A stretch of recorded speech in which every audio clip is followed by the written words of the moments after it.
I always found it interesting meeting people who they got a new house, they did a big garden project, and then they said, whoosh, I'm glad I'm done. I'm thinking, done? Are you kidding me? My grandfather had a garden in Florida, in sort of the mid part. He used to try and plant a lot of hibiscus. Then a frost would come, at the wrong time. Right? Just wipe them out. And, for me, that was really great, actually. Because for my grandfather, who was in his mid-80s, and he thought he could coast, like these people who just plant, right? And it's all done through. It meant that he had to re-engage, once more with the land, with the garden, right? Figure out how to get past this tragedy.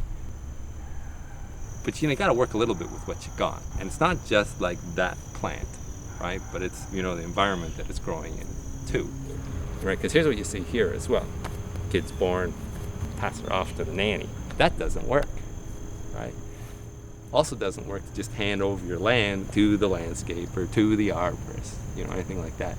It only really works right if you stay engaged too. You, right, the proprietor, you, the true steward of this land, right, staying engaged with the whole process. It's always surprised me that so few people are willing to do that. They have sort of their immediate satisfaction, right, connected with whatever they're doing, but never thinking about, what are they going to leave?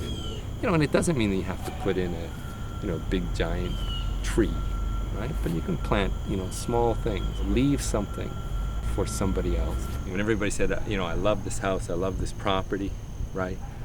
But then they made a series of choices. I got to fix this, I'm going to change this, I'm going to change that.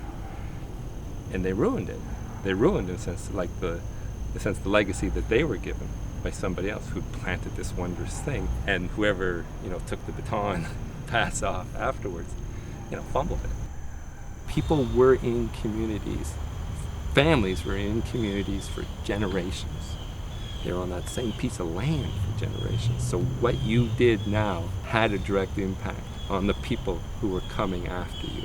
But I trained as a forester, and we used to break forests down into stands, right? Whether it was by age or species mix, that sort of thing. So we would map them out right at that level. And that was actually really interesting to do.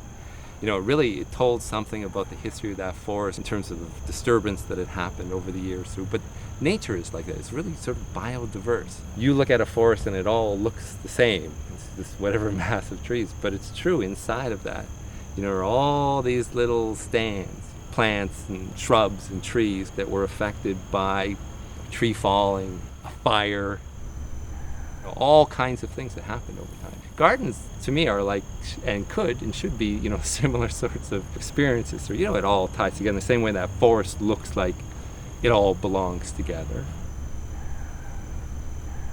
I always look for outdoor rooms, but gardens are that same way. All these little rooms, these little corridors that kind of move together, things like that. But it's just this sort of wondrous experience then as you kind of travel around. How can I leave this piece of land in better shape than when I first came?